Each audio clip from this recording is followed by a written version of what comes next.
그 법안도 나오는데 고위공직자가 되기 위해서는 다주택이면 안 된다. 이게 말이 돼.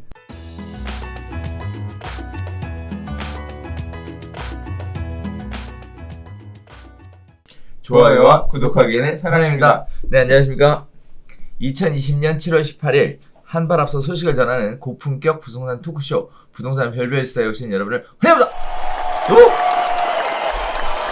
어떻게 됐습니까? 계속 이렇게 쳇바퀴 돌듯 반복되는 삶이에요.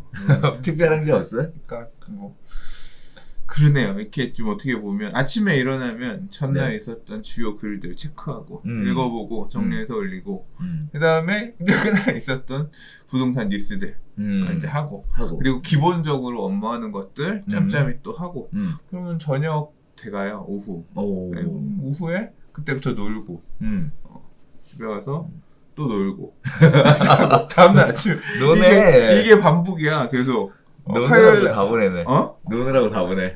그러니까 오후 시간은 뭐 저를 위해서 네. 항상 좋네요. 보내고 있죠. 아주 좋네요. 인생에 있어서 되게 황금기네. 그렇다고도 할 수 있죠. 근데 되게 막 평온해요. 어떻게 보면 그런 삶을 잊고 있습니다. 요즘 대책 나오고 나서 부동산 시끌시끌하잖아요. 엄청 스트레스죠. 그러니까요. 네. 그것 때문에 여기저기서 별의별 얘기들이 다 나와가지고. 그러니까 이게 특히나 이게 이번에 부동산 가격이 불안한 상황에서 이제 새 국회가 시작이 됐잖아요. 네. 그러니까 이게 특히 초선 의원들이랑 이제 의원들이 자기 이름 좀 알리려고 그러는지 뭐 이렇게 임대차 관련해서 부동산 관련해서 법안들을 내는지 다 각각 이것도 내고 저것도 내고 막 하니까 이제 나중에 취합해가지고 만들 거 아니에요. 그러겠죠. 근데 언론들도 어떤 게 더 자극적이냐, 그거 끄집어내가지고 탁 이것도 한번 보세요. 이런 거 만든대요. 그러면 와, 이게 나라냐 이러면서 막 달려들고, 막 이제 그 부동산 가격이 아무래도 그러다 보니까 또 마찬가지로 의원님들도 그럴 수밖에 없겠으나 이제 그 언론에서도 또 그 자극적인 거 갖다 소비해주고 그렇죠. 또 그 댓글에서 또 하고 너무 그렇게 피곤해요. 피곤해. 부동산에 문의 오시는 분들의 고객들이 엄청나게 대폭 증가하면서 도대체 뭐라고 얘기해야 되냐에 관련된 얘기도 굉장히 시끄러운 것 같습니다. 자, 그래서 그런 거 가지고 이야기 한번 해보도록 할 텐데 네. 이제 일주일 됐어요. 7일 부동산 대책 나오지. 그러네. 지난주 일주일 금요일날 나왔거든. 그러네. 그때 우리 바로 별별 수다를 해가지고 특히나 더 그런 것 같아요. 그렇죠. 네. 일주일 어때요? 실제 반응은 분위기는 좀 요새 조용하지 않나? 그래서 이거 가지고 얘기를 하려고 합니다. 네. 또 저는 필드에 약간 거리가 있기 때문에 네. 중개업소 현장 목소리 이런 것들도 궁금하긴 하네요. 그러니까요. 그래서 일단 사실 오늘 기획했던 게 현장 인터뷰 관련돼서 기획을 했거든요. 그래서 섭외를 했어요. 섭외 안 됐겠구나. 안 됐어. 그렇지. 왜? 이거 지금 조지려고 이렇게 대기한 거 아니야? 그게 아니라 다 손님들이랑 약속이 있대. 바빠서. 괜히 나와가지고 두들겨 맞을까봐 겁나서가 아니라, 그게 아니라 지금 다 바쁘대. 일단 현장 중개업소들은 바쁘시다는 얘기네. 엄청 바쁘대요. 그래서 시간대별로 약속이 들어가 있는 상황이라서 지금 섭외가 안 됐습니다. 그래서 시청자분들한테 생생한 현장 소식을 주로 지역은 어느 지역들이 그래요? 전해드리고 싶었는데 지금 섭외했던 데는 이제 사관왕 지역. 사관왕. 네, 2군데. 사관왕이면 강남.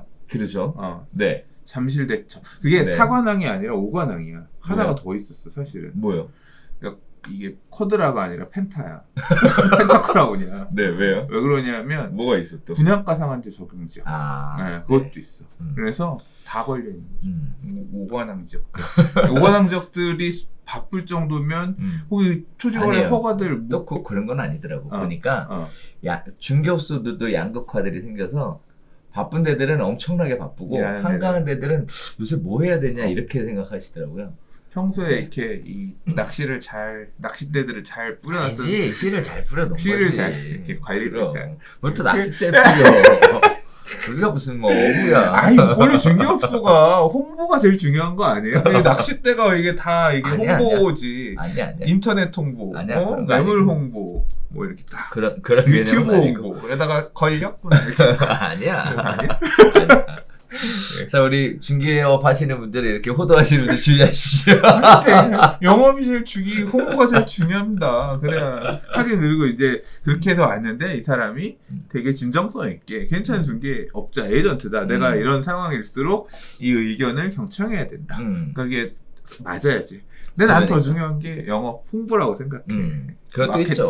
마케팅이 제일 있어요. 사실이지. 네, 그런 부분도 있지. 근데 그런 것들을 통해서 오셨던 분들이 어떤 상담을 어떻게 구체적으로 가는가, 이제 그들에게 질문하는 건 뭔가, 네, 이런 내용들이 그게 이제 와봤는데 허방이야. 그러면 이제 여기는 그렇죠. 딱 그렇죠. 왔는데 이 사람 많이 경험이 있고 그렇죠. 내가 조언을 얻을 만하다. 이쪽이랑 그렇죠. 좀 이렇게 일을 그렇죠. 도모해야겠다. 이제 그런 그 내실이 있어야 되는 그렇죠. 그래서 그렇게 잘 닦아오셨던 분들이 지금 바빠요. 엄청 바쁘시더라고요. 자, 그래서 오늘 첫 번째 소식부터. 비참하다. 지금 네. 안 오는 분들 와 아닙니다. 네. 왜? 아니에요. 네. 아니 그냥 뭐 사실대로 얘기하는 한가해 보이는 부동산들도 아는 분 중에 우리가 흔히 얘기하는 어저께 사실 섭외하면서 얘기했던 것 중에 하나가 토지거래허가구역 관련돼서 와 얘기 들어보니까 벌써 잘 뛰는 선수들은 비법들이 있으시더라고요. 근데 이번에 그 짤들 돌았거든요. 네. 그래서 잠실 같은 경우에 토지거래 허가 내역들 해가지고 리스트 쫙 나왔어요. 어디 뭐 거래되고 이런 것들. 그래서 허가들이 되기는 되더라고. 응. 문제는 신청서를 어떻게 쓰느냐가 관건이더라고. 그것도 또 이제 꿀팁이 있네. 그러니까요. 근데 그런 부분들에 대한 꿀팁들이 네 있더라고요. 자, 그래서 첫 번째 소식부터 한번 들어가 보도록 하겠습니다. 네. 자, 720 부동산 대책이 나온 지 한 주가 지났습니다. 똘똘한 채가 정답이냐? 옥죄도 꺾이지 않는 서울 아파트 값에 대한 이야기인데요. 대책 나올 때마다 부동산 가격이 상승한다는 얘기가 계속 있어 왔는데요. 720 대책 이후에 첫 주가 지난 지금 0.09% 서울 아파트 가격의 상승이 있어졌다라는 이야기를 가지고 지금 계속 시끄러운 이야기들이 나오고 있습니다. 그 중에 강남 4구, 마영성 상승세가 두드러지고 있다. 그리고 오히려 정부 대책에 강남 집중 효과가 계속 더 높아가고 있는 거 아니냐라는 내용을 가지고 진행해 보도록 하겠습니다. 지금 서울 아파트 가격 변동률이 이렇게 나와 있는데요. 보시는 것처럼 진짜 올라가고 있는 추세. 물론 흐름 자체가 살짝 꺾이긴 하였으나 여전히 올라가고 있다. 그 이유 중에 4가지 포인트를 잡고 있는데 일단 첫 번째는 뭐냐면 서울의 상승세만 가팔라지는 모양새다라는 거예요. 그 중에 강남 4구, 그 다음에 마영성으로 불리는 선도지역의 상승세가 두드러졌다라는 게 첫 번째 포인트고요. 두 번째는 청와대 등 고위 공직자들이 잇따라 강남 기존 주택 대신 비강남권이나 지방주택을 처분하는 모습을 보이면서 똘똘한 한 채가 역시 정답이다라는 인식들이 확산되고 있다라는 얘기들이 나오고 있습니다. 그러면서 이제 어떤 분들에 대한 이야기들이 구체적으로 나오고 있고요. 자, 그 다음에 세 번째는 충분한 가격 상승 여력이 있는 한 가구만 보유하는 게 더 이익이다라는 판단으로 수도권 중에서도 서울 중에서도 강남 등 핵심지로 몰려들고 있다라는 얘기들이 또 주축을 잡고 있습니다. 마지막으로 네 번째는 실수였다라고 얘기하는데 MBC 100분 토론에서 생중계가 나가고 있었고 유튜브에서도 나가고 있었는데 TV에서는 문제가 없었는데 유튜브 생중계는 끝나지 않은 상황에서 주장했던 내용과 반대의 이야기가 생방송을 타면서 거기서 문제가 됐다라고 얘기하죠. 그래서 집값이 안 떨어질 거다. 이게 어제 오늘 일이냐의 발언으로 정부 대책으로는 집값 안정화에 한계가 있다는 사실을 인정하는 듯한 발언을 했던 것이 굉장히 이슈가 되고 있습니다. 자, 이와 같이 결국 공급을 늘려야 한다는데 정부 시장이 모두 동의하고 있는 상황인데 재건축 재개발된 도심 공급량을 손쉽게 늘릴 수 있는 방안은 꽁꽁 묶여있는 상황에서 공급 방향의 실효성에 의문이 들 수밖에 없는 그런 상황에 그린벨트 해제를 밀어붙이는 또 이런 방향에는 또 동의하기 어렵다라는 얘기들도 한 축에 자리 잡고 있는데요. 자, 720 대책 발표 이후에 첫 주말 부동산 시장은 그야말로 혼란 그 자체라고 얘기해도 과언이 아닐 것 같습니다. 그런데 며칠 동안 조용하더니 이제 방향이 어느 정도 잡혀가고 있는 것 같아요. 그 중에 하나가 집값이 더 올라간다는 분위기. 특히 서울은 상승, 지방은 조정 쪽으로 가닥이 잡혀가고 있다는 얘기. 그 다음에 서울 아파트는 빠른 증여. 그래서 지금 법무사 사무실이 엄청나게 바쁘다는 얘기. 그래서 양도세보다는 증여세를 감당하겠다. 라는 쪽으로 증여세에 관련돼서 또 취득세 올라가기 전에 이미 빨리빨리 증여하겠다라는 쪽으로 다시 얘기하면 보유에 대한 전략을 세워가고 있는 이런 모습들을 보여주고 있는데요. 자, 720 대책 이후에 여러 가지 얘기들이 나오는데 소장님은 무슨 얘기를 제일 많이 들으셨어요? 일단 저는 제 살 길 먼저 그러니까 찾아서 해결했잖아. 해결했고 어. 그거는 이제 공개적으로 얘기하기 그렇고 그렇지. 딱 대책 나오자마자 보고 그러니까 재고 있었거든요. 각을 이거 할까 이거 할까 준비하고 다 알아보고 딱 하고 있다가 대책이 나온 거고 방향성 보고 플랜 C 가동해서 바로 그냥 당일 처리 다 해버렸지.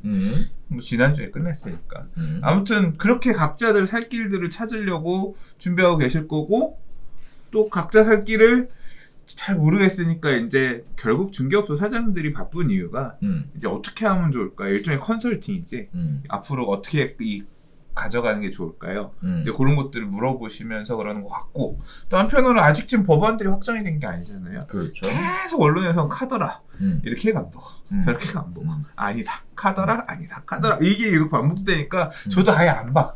카더라 기사는 어차피 나중에 확정되면 그때 생각하자. 입법되면 그때 생각하자.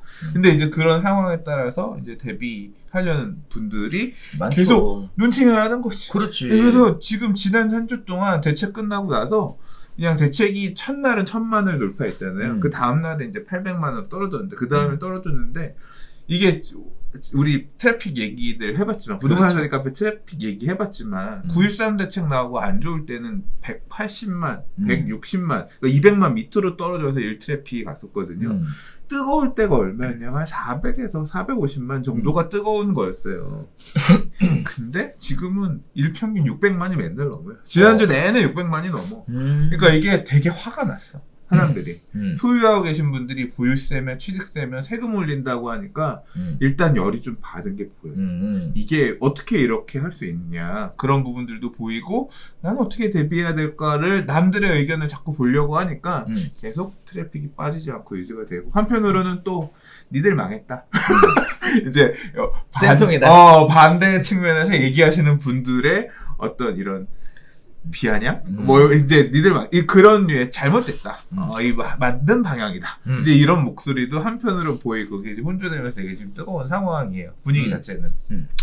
근데, 지금 아까도 상승률 얘기하셨지만, 상승률이 기존에 있던 게 이제 살짝 꺾이는 모양 된 거잖아요. 근데 저는 약간 의외였던 거는, 그러니까 올 상반기 장을 보면 강남이라든가 핵심 지역이 가격을 주도 선도해가면서 올라가는 모습이었다기보단 노도강 금관구로 대표되는 제일 이제 중하위권에 있는 아파트들 이제 그 가격대들이 이렇게 가격 올라가는 그런 모습들을 보여왔는데 지금 그럼 710 대책 이후에 이 서초, 그러니까 강남 4구나 마용성 중심으로 상승세가 보이기 시작한다라는 거는 상승률이 나타나기 시작한다고 하는 거는 다시 이 대가리들이 치고 그렇죠. 올라가면서 시장에 이제 전고점들을 뚫어주는 그런 모습. 그러니까 밑에 애들이 딱 이만큼 차 올라가면서 맞춰지니까 야, 이 돈 주고 여기 사느니 여기를 더 주고 가자라고 하면 수요층들은 이제 가격을 좀 뚫어주는 모습이 나오고 있다는 거예요.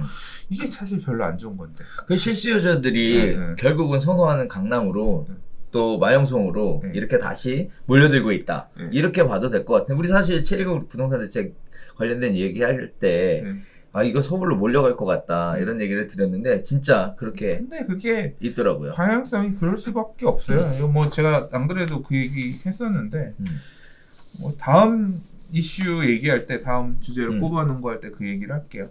뭐 아무튼 말씀하셨던 것처럼 두 개를 가지면 안 된다. 근데 이건 진짜 아무리 얘기를 하려고 해도 말이 안 돼. 이런 분위기를 왜 자합의판들 안 해? 인민재판 올라가서 자합의판들 하듯이 고위공직자들 자합의판 해야 돼. 제가 어제까지는 3주택이었습니다. 제가 이 3주택이 죄인지는 몰랐습니다. 지금 팔 거고요.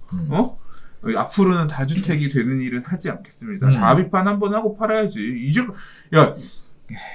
나는 솔직히 이제 막 그 법안도 나오는데 고위공직자가 되기 위해서는 이 다주택이면 안 된다. 또는 뭐 몇 일 이내에 판단 처분각서 쓰고 뭐 이런 법안도 만든대. 이게 말이 돼. 나는 도저히 이게 동의할 수 없는 그런 다주택이 왜 죄야. 저는 아무튼 저의 가치관은 그런데 최근에 제일 황당했던 건 그거예요. 박영선 의원이 3주택이래. 오피스텔 하나에 집이 2개가 있는데 하나는 거주해 서울에 영등포인가 아무튼 있고 하나는 남편이 일본에서 일을 하셔서 일본에 살고 있는 집이야. 2주택이야. 그리고 하나는 남편의 시부모님? 뭐 아무튼 기사를 통해서 봤던 그거예요. 거주하고 계신 종로의 오피스텔이래. 이렇게 3주택이래. 이 죄야? 어? 이게 죄야? 아 그래 근데 이거 처분하기로 했다고 그래서 미친 거 아니야?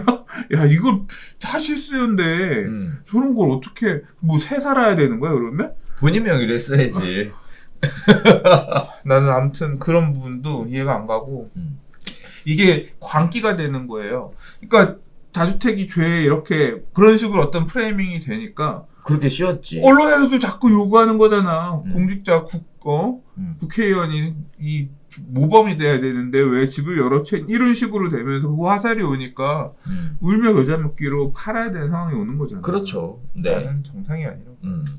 일단 15억 초과에서 대출이 안 나오는 상황에다가 토지거래 허가구역으로 해서 실수요가 아니면 들어가서 살 수가 없는 이러한 아파트들이 지금 거래가 되고 있습니다. 지금 실거래가에는 잡히지 않았는데 지금 보면 전고점 뚫고 다시 나와요. 아까 올라가고 마영성 있어요. 같은 경우도 15억 정도가 15억 대출 규제 때문에 어떤 허들이었단 말이에요. 근데 실거래 17억 이런 것도 이제 나오고, 그러니까 거래가 뚫고 올라온 거래가들이 나오는 건 알고는 있어요.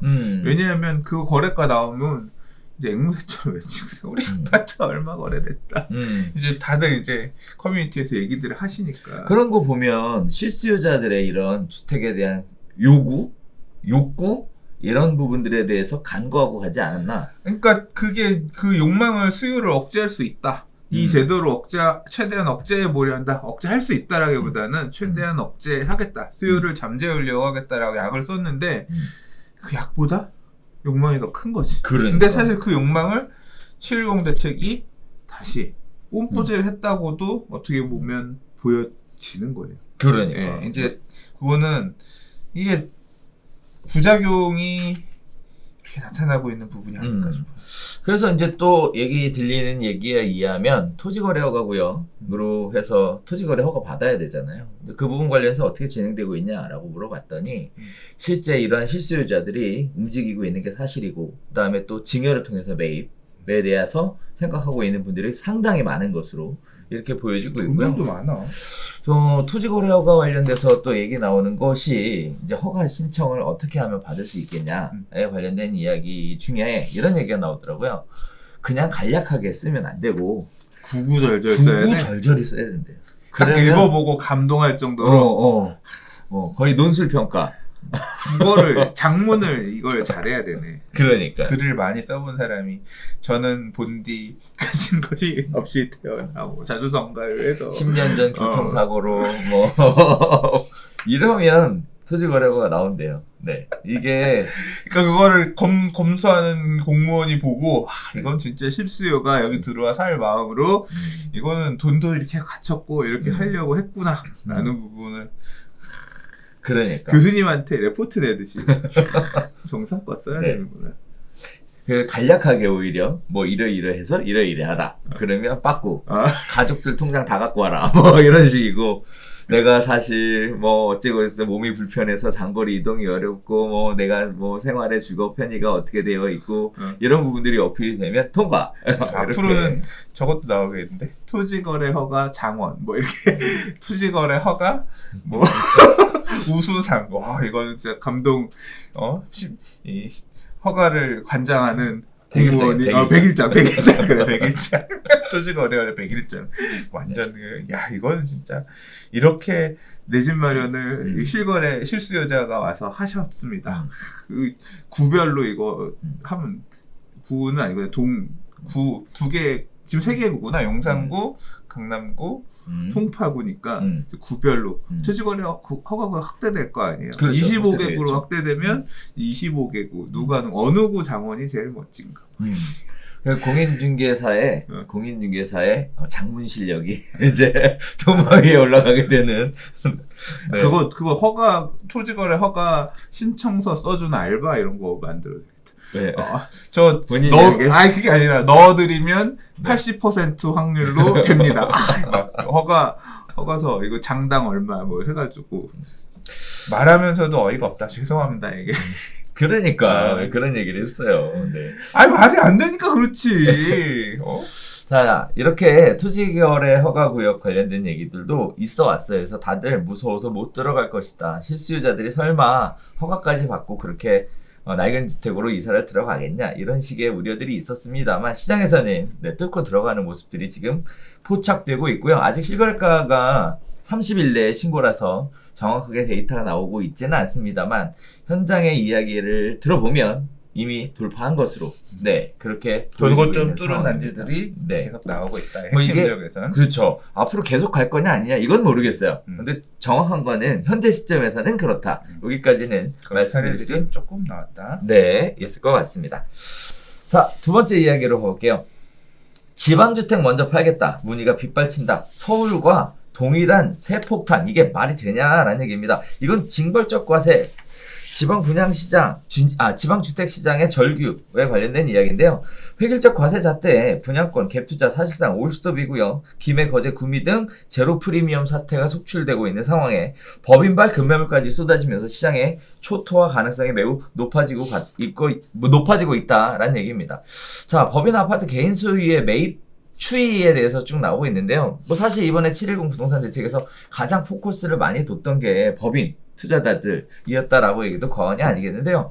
그래서 개인이 얼마나 갖고 있었는지, 그리고 또 법인 아파트의 거래 비중은 어떻게 됐는지, 이렇게 지역별로 해서 쭉 나와서 있는 표가 있습니다. 자, 시장에서도 연이은 규제로 지방이 가장 큰 피해를 볼 가능성이 높다고 보고 있고요. 또 정부는 법인의 부동산 매입을 옥죄고 매물을 팔라고 유도하고 있는 상황에서 서울경제에서 분석한 아파트 거래에서 법인이 차지하는 비중을 보면 안타깝게도 서울은 1.56%밖에 불과하다. 다시 얘기하면 법인을 옥죄다고 해서 서울 아파트의 매물은 계속 나올 것 같지 않다라는 얘기. 반면에 울산 4.61%, 충남 6.24%, 충북 6.87%, 전북 4.12% 등 법인 거래 비중이 높은 지역들은 법인발 급매물 출하가 몰릴 가능성이 높다라는 얘기들이 나오고 있는데요.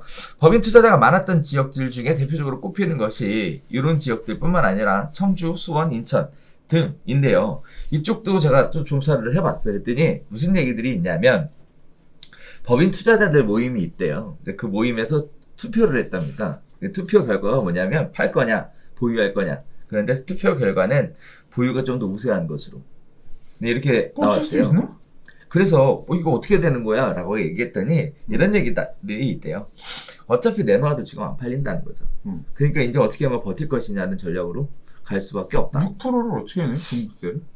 그러니까. 어떻게 버티지? 네. 그래서 버텨라 쪽으로 지금 그러니까 일단 투표 내년에 결과는 나온 세금 것 한번 같아요. 내보고 한번 저거 버틸 거냐 해보라 그래. 그래. 우리 이제 당해본 사람들 입장에서는 이게 무섭다는 걸 아는데 이제 지금 법인으로 해서 마지막에 들어가셨던 분들은 이게 처음이셨던 분들이 생각보다 많더라고요. 그래서 이 충격에 대해서 오지 않는 거. 그다음에 또 하나는 세금 어차피 내년에 이제 다음에 좀 나누게 될 얘기인데 내년에 낼 거고 임대 보증금 올라가니까 그거 받아서 세금 내면 되고 뭐 이런 식의 생각들을 좀 하고 계시는 것 같아요. 안타까운 게 이런 부분들입니다. 서울은 매물 공급의 가능성이 낮다. 다시 얘기하면 서울의 법인 다주택자들이 팔아줘서 매물 공급이 나와서 시장에 어떻게 숨통이 터질 것으로 기대를 하였으나 실질적으로 서울의 법인에 갖고 있는 비중 자체가 1.56%밖에 되지 않아서 사실상 어렵다라는 부분이고요. 또 지방 같은 경우에는 자칫 매물이 나오게 되면 매물이 지나치게 나오게 돼서 부동산 경기에 악영향을 미치게 되는 이런 부분들도 나오게 될 것 같습니다. 자, 그래서 법인 같은 경우에는 보유세 부담이 늘어나고 있으니 결국은 진돌 전략. 그래서 지방 거, 싼 거 다 먼저 정리하고 그리고 다시 비싼 거 위주로 해서 남겨서 가지고 가야 되겠다라는 생각을 할 수밖에 없을 것 같은데 법인 투자자들 얘기 별로 없습니까? 저는 뭐 주변에 사실 법인 투자자가 없어요. 아, 그래요? 네. 그러니까 거의 없어요. 한 명 정도 아나? 잘 몰라. 근데 그분도 그렇게 주택을 많이 보유하고 있는 분은 아니에요. 법인이 있긴 하지만 뭐 그런 상황인데 이게 법인을 사실 이용하는 거는 그러니까 법인을 계속 키우려고 가는 거잖아요. 그렇죠. 그러니까 법인 안에서 자산을 계속 들고 있으면서 그 법인으로 이제 뭐 비용 빼쓰고 뭐 이런 거 하려고 법인 운영을 하는 거잖아, 일종의. 그러면서 법인 자산 투자해서 남는 거 재투자하고 그러면 이제 결국 내가 갖고 와 쓸 수 있는 거 월급 뭐 이런 배당금 이런 걸로 해서 가져올 수, 그러니까 그걸 세 분리를 하면서 어쨌거나 조금 더 세금 절세하자는 목적으로 법인 활용을 하는 건데 네. 이게 서울 주택 같은 경우는 대출도 잘 안 되고 뭣도 안 되고 그러니까 이게 사실 이 법인으로 서울 부동산을 매입하는 사례는 별로 없었고 이 지금 제가 이 기사 그 기사인지 모르겠는데 이제 얼마 전에 잘 조사해 놓은 기사를 제가 본 게 있어요. 내용을 보면 이래요. 서울은 법인이 소유하고 있는 부동산이 있긴 있는데 그냥 법인으로 단순히 매매업을 하기 위해서 그러니까 부동산 매매업이라고 하는 사업자 등록 코드가 있어요. 사고 팔고 하는 그렇죠. 게 법에서 허용하고 있는 사업자야. 근데 그거 말고 법인인데 임대사업자 물량들이 많아요. 그러니까 법인으로 임사를 넣어서 임사 등록을 해놨어. 임사 혜택도 있어. 그렇죠. 그건 뭐야? 그건 8년, 10년짜리야. 그러니까 물건이 안 나와. 그러니까 서울은 그런 임사가 걸려있는 법인 물건이 많아. 근데 지방 물건들은 뭐냐면 어차피 2년 짤짜리로 간 거야. 그러니까 1년, 2년 짤짜리에서 오르면 팔려고 들어가고 그거 하는 과정에서 법인을 갖다 쓴 거야. 그러니까 단기 그렇죠. 목적이 많아서 그래서 작년 그러니까 2017년, 18년, 19년, 20년에 이 개인이 물건이 법인한테 이렇게 넘어온 사례들을 지역별로 분석해 놓은 거 보니까 지방 경남권 같은 경우는 뭐 20몇 프로 그래요. 그러니까 거래량 중에 10건 중에 2-3건이 법인이 가서 물건들 그런 식으로 막 세력들이 들어가서 장난을 쳐놓은 거거든. 그렇죠. 이제 그렇게 들어갔던 지역들이 아까 말씀하신 것처럼 버티겠다.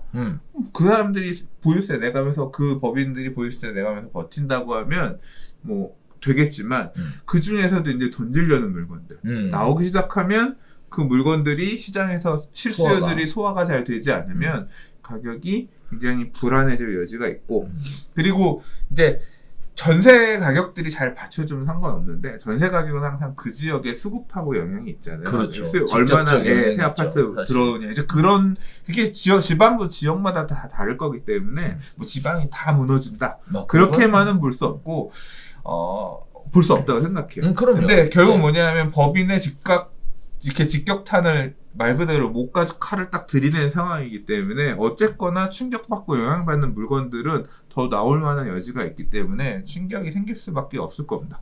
근데 그러면 보세요. 자, 그렇게 버티겠다는 사람도 있지만 판다고 결정한 사람이라고 생각해봐요. 팔 때 이익만 내고 팔아요? 저는 손해보고도 몇 학기 손해보고 많이 팔아왔어. 지난 하락장에 손실을 나도 경험해봤다. 손실 내고 도 못 버틸 것 같으면 그 돈 내고 살려면 팔 수밖에 없는 상황이 있단 말이에요. 그렇죠. 이 사람들이 이렇게 막 팔았어. 손해보고 팔았으니까 양도세도 없지. 만약에 손해보고 팔았다고 하면 그렇게 해서 현금 쥐어져. 그 돈 갖고 뭐해? 뭐해? 부동산 사야지. 그러니까 결국 부동산으로 다시 안 갈래면 모르겠는데 결국 나는 이걸로 뭘 하겠다라고 하면 이런 어떤 세부담이나 최대한 우회해서 갈 수 있는 다른 전략으로 바뀌는데 결국은 뭐냐면 이렇게 지방 가서 짤짤이 하는 사람들도 다 돈 몰아갖고 들고 있으면 그게 다시 야 그냥 이 돈 뭉쳐가지고 우리 그렇게 해서 다 팔고 나면 나중에 하나 남은 주택은 비과세로 팔 수 있을 거 아니에요, 이 사람도. 그렇죠. 그럼 그거 뭉쳐가지고 그냥 강남에 하나 박아놓자거나 이런 식의 핵심 지역 하나로 바뀐다는 거. 이게 누구는 강남에 한 채잖아요. 누구는 그 돈을 다 모으면 마포에 한 채 갈 수 있는 거고 누구는 그 돈을 다 모으면 은평구에 한 채 갈 수 있는 거고 누구는 그 돈을 다 모으면 저기 뭐 지축, 경기도, 고향에 한 채가 되는 거고 이렇게 뭐냐면 자기가 할 수 있는 최선의 부동산 자산의 베팅을 자기가 이게 이제 지방도 있죠. 나는 해운대로 그렇게 하나를 뭉칠래. 나는 수성구로 하나 뭉칠래. 나는 대구에 어디로 뭉칠래. 이런 식으로 해서 똘똘하게 뭉쳐지는 지역, 그렇지 않은 지역. 그러니까 이게 결국 뭐냐면 정책이 의도한 바예요. 야, 대한민국 국민은 1세대당 주택 하나밖에 소유할 수 없다. 법으로 그렇게 강제해. 그건 안 되잖아. 근데 보유세를 2주택부터 살 때는 취득세를 8%, 3주택 12%. 그 다음에 보유하게 되면 2주택 세율이 2.2, 3.6, 뭐 최대 6% 이렇게까지 강하게 보유세를 내게끔 팔 때도 양도세 2주택부터는 양도세 80% 남는 거 없이 이렇게 뭐냐면 조세 정책을 통해서 결국 사실상 세대당 1주택을 강제하게끔 하려고 하는 영향을 끼치고 있는 거잖아요. 그렇죠. 그러면 지금 사람들이 하고 있는 한테는 뭐냐면 제도가 그렇게 만드는 거야. 아, 다주택이 유리하지 않구나. 그럼 1주택 하나로 가는 게 맞는데 남들보다 먼저 가서 그 1주택을 그냥 지금 내가 매팅할 수 있는 제일 좋은 데 가서 낑겨 놓자. 이런 선택을 지금 하고 있는 상황인 거예요. 그렇게 되다 보니까 어떻게 돼? 그러니까 지금 똘똘한 현상이 심화되는 거죠. 이게 그래서 제가 지난번에 딱 710 대책 나오고 나서 생각을 하다가 쓴 게 이제까지는 똘똘한 한채 현상이 심화될 거다 했는데 이제는 그런 표현을 쓰면 안 되고 찐똘 현상이 나왔고 요새 이건 찐이다 뭐 이렇게 말로 하는 그런 게 아니라 진짜 이거는 진짜 최고다. 이게 찐이라는 표현을 쓴다고 하더라고요. 그래요? 네. 찐똘 현상이 이제 진짜 찐똘에 시대했더니 누가 댓글에 그런 거 썼더라고. 핵찐똘로 가는군요. 찐똘 다음에 이제 핵찐똘 단계가 또 이제 갈 수 있는 거야. 이런 게 강화. 1주택만 할 수밖에 없는 그런 상황이 오면 올수록 이제 계속 이게 시장이 보세요. 강이 넓어. 물줄기가 많이 다닐 수 있는 시장이 넓을 때에는 물건들도 많이 나오고 뭣도 하고 하면 뭔가 유량이 바뀔 때, 자 이게 그러니까 물이 들어올 때나 물이 빠질 때나 똑같아요. 이게 넓을 때에는 많이 들어와도 거래가 이렇게 다양한 물건들이 서로 치고받고 거래가 받쳐지면서 가격 등락이 상대적으로 낮아요. 근데 이게 계속 좁아지잖아. 살 수 있는 물건의 그 시장의 폭이 좁아지고 없어지기 시작하면 물이 조금만 들어와도 어마어마하게 올라가는 거야. 빠질 때는 그 반대도 되는 거죠. 그렇죠. 근데 지금 이게 그러면 앞으로는 빠질 수밖에 없다라고 생각하면 급등이 있었으니까 급락도 있을 거다라고 우리가 생각할 수 있는데 문제는 뭐냐면 지금 부동산 시장만 있는 게 아니라 돈은 지금 여기저기서 계속 제껴서 풀고 있는 전 세계적으로 풀고 있는 상황이잖아. 물이 빠지는 시장이 아니라 이 경제 위기를 전 세계적으로 위기를 극복해 막 돈을 풀고 물을 풀어 제끼고 있는 상황이니까 그게 지금 이 상황에서는 아예 닫으려고는 아니고 닫아놓으니까 이 더 크게 지금 이렇게 올라가는 상황이라는 거죠. 그래서 결국 지금 앞서서 얘기했었던 이런 상황. 지방의 부동산이 양극화가 심해지는 상황. 지방 특히 이제까지 가수요들이 시장을 이렇게 흔들어줬던 부분들, 그러니까 가수요들이 시장을 캐리해줬던 부분들에서 가수요가 싹 겹치면서 굉장히 힘든 지역들도 나올 수밖에 없을 거고, 그나마 거기 안에서 처분해서 움직이려고 하는 수요층들 같은 경우 뭉쳐가지고 결국 이게 말씀하셨던 핵심 지역으로 다시 돌아오는 그런 똘똘한 한채 현상이 그런 식으로 앞으로 남은 장세에서는 이어질 수 있을 것 같고 이게 결국은 가격 불안으로 돌아올 가능성이 있다. 돌아올 거다가 아니라 가능성이 있다. 그래서 지금 법인에서 매수를 많이 했었던 이런 지역들은 지금 어떻게 보면 한편으로 다들 긴장 상태에 있는데 여기 지금 빠져있는 것 중에 하나가 부산 지역은 생각보다 법인 매수자가 없나 봐요. 부산은 비쌌어. 그래요? 그러니까 부산은 그렇게 짤짤이 할 수 있으면 이게 법인 매수가 많다는 얘기가 5천만 원 1억 원 미만으로 몇 천만 원 갖고 들어갈 수 있는 데들 이런 것들 대출 최대한 빼서 갈 수 있는데 그랬던 거고요.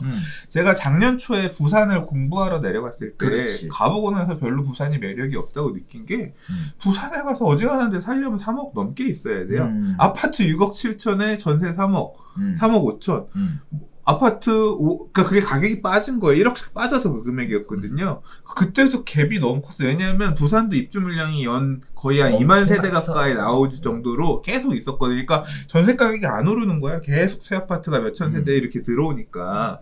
그래서 갭이 커서 그러니까 뭐냐면 그 당시에 2019년 같은 경우 2018년에 9.13 대책 나오고 나서 시장에 충격이 있던 시절이에요. 수도권에 이런 말 그대로 투자 세력들이 들어가서 가격을 띄워놨던 지역들 같은 경우는 대책 이후로 흔들리니까 가격이 막 예를 들어 뭐 광명이라든가 아니면 그러니까 광명 뉴타운이라든가 아니면 수원이 아니라 수원은 더 이후에 떴고 성남 중원구 수정구 이런 지역에 재개발 분양할 때들 이런 데들도 가격들이 다 출렁이면서 꺾이고 있었던 지역이거든요. 그럼 뭐냐면 3억 주고 부산 갈 거면 그 돈으로는 수도권의 A급 투자 지역들로 갈 수 있다. 그 돈이면 서울이나 이 수도권 가지고 뭐하러 부산 이러면서 안 갔단 말이에요. 그러니까 부산은 당연히 그런 수요가 상대적으로 많지 않았어요. 만약에 있었다간 부산 안에서도 보면 매가 2억 몇천에 전세 1억 몇천 이런 데들은 들어갔을 만한데 부산도 핵심 지역에 좋은 아파트 중심으로 주로 이제 사람들이 많기 때문에 그래서 아마 조금 적었을 거예요. 그러니까요. 네. 그래서 이번에 대책 나오고 서울이 강남이 막 올라가듯이 부산 핵심 지역들 가격이 역시 또 올라간다는 그런 정보예요. 영향이 갈 수 있어요. 그러니까 이게 지방이 무조건 죽는다가 아니라 결국 부산도 돈 많은 분들 얼마나 많아요. 부산의 평균 예금 잔고 10억 이상 갖고 있는 사람 숫자가 엄청 많다라고 알고 있거든요. 뭐 그런 분들이 그 안에서 한 채. 근데 이제 그분도 고민되겠죠. 한 채밖에 못 가지면 부산에 한 채 갔느니 그냥 서울 거 살까? 이제 이런 시대가 오는 거야. 아니야. 부산에 진돌로 가야지. 부산에 진돌로. 왜 자꾸 그렇게 서울로 와? 그렇게 가는 분들도 있겠지만 지방 유지들 중에서 아니 그거 지금 국회의원들이 하고 있잖아. 고위공직자들이 하고 있잖아. 내가 지역구가 여긴데 여기에서 3선을 했는데도 거기 거 팔고 서울 거 하나 갖는 전략으로 가잖아. 내가 다시 여기서 선거할 때는 와서 제가 이 고장을 살리겠습니다. 근데 집은 서울에 들고 있을 거야. 이게 지금 되는 상황인 거잖아.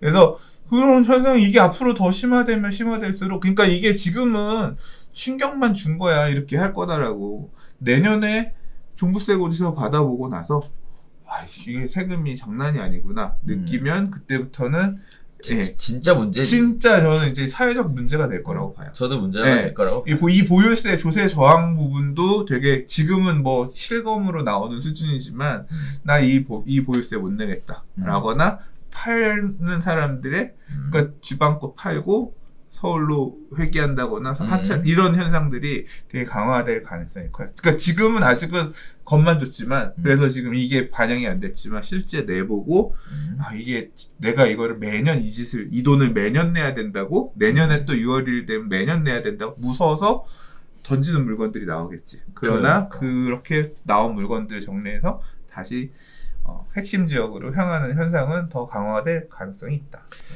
자, 세 번째 이야기로 가겠습니다. 다주택자 잡으려다가 전세 세입자까지 잡겠다는 얘기입니다. 느긋한 강남 다주택자는 전월세 올려서 세금 내겠다라는 내용이 지금 계속 흘러나오고 있는데요. 22번째 대책에 임대차 시장의 혼란이 가중되고 있습니다. 등록 임대사업 급작스럽게 폐지하겠다는 수순에 접어들게 되면서 156만 9천호의 세입자에게 날벼락이 떨어졌다라는 얘기입니다. 전세가격 상승세에 불안감이 가중되고 있다라는 내용인데요. 일단 크게 세 가지 꼭지에서 살펴보면요. 일단 첫 번째는 등록 임대 장기 거주하더라도 갑자기 집주인이 바뀌면 일반 임대가 되면서 계약갱신이 어렵다는 내용입니다. 거기에 따라 보증금도 뛸 수 있겠죠. 새 집주인은 앞선 계약에 대한 의무가 없기 때문에 전세금을 올려서 새 계약서를 쓸 수 있다는 얘기입니다. 자, 두 번째 꼭지는요. 8년 장기 임대사업자들도 이번에 그냥 말소하겠다는 의사가 굉장히 강한 것으로 보여지고 있습니다. 자, 그리고 세 번째는요. 정부에서는 임대차 3법, 전월세 신고제, 전월세 상한제, 계약갱신 청구권제를 추진 중이기 때문에 이에 대한 부작용을 축소 해석하고 있지만 현금 자산가들만 다주택 시장에 남게 되면 전세계약 형태의 임대차 시장이 월세 위주로 재편될 것이다. 즉 전세 매물은 더 줄어들 것이다 라는 세 가지들을 가지고 지금 시장의 반응은 그렇습니다. 집 안 팔겠다. 매물 다 걷어들여라. 세금 부담보다 집값 상승 가치가 더 크다. 전세 올리거나 반전세 놓고 버티겠다라는 내용들이 주를 이루고 있는데요. 자, 서울 강남 등 고가주택이 밀집한 지역의 중개업소에서는 집주인들의 이와 같은 전월세 인상 문의가 빗발을 치고 있는 상황입니다. 강남권에서 전세 대란 주춤이 일면서 주택 임대 수요가 치솟은 덕에 반전세 매물이 나와도 금방 전세입자를 찾고 있는 상황이라고 얘기해요.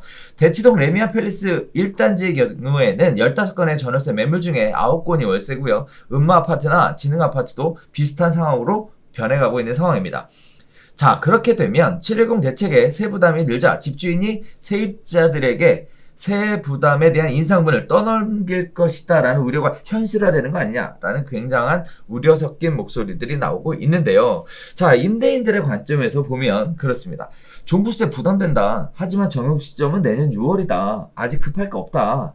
라는 내용. 두 번째는 전월세 인상으로 인해서 내 집 마련, 세금 마련하겠다. 그 중에 월세로 마련하면 특별하게 전세 보증금 어차피 받아봐야 은행 금리가 제로 금리 상황에서 전세금을 받을 필요가 없다. 차라리 이걸 월세로 받아서 그걸로 세금을 충당하겠다. 자, 세 번째는요. 세금 부담보다 집값 상승 가능성이 높다라는 임대인들의 이렇게 세 가지 관점들이 포착되고 있는 상황인데요. 이거 우리 얘기했었던 거 있었죠. 다주택자 옷 벗기려고 계속 바람 불어넣으니까 지금 정부의 정책 실효성을 보려면 사실 전세, 매물이 증가를 해야 되는 상황. 이게 햇빛 정책이죠.